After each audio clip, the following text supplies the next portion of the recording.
bago project na welding. Maliit lang siya guys, pero yung timbang niya ay 6,200 ton. Ito guys, kapal guys, mabigat. Ang welding natin guys.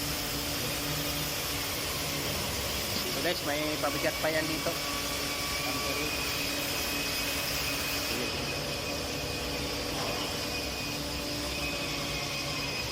Welding natin guys.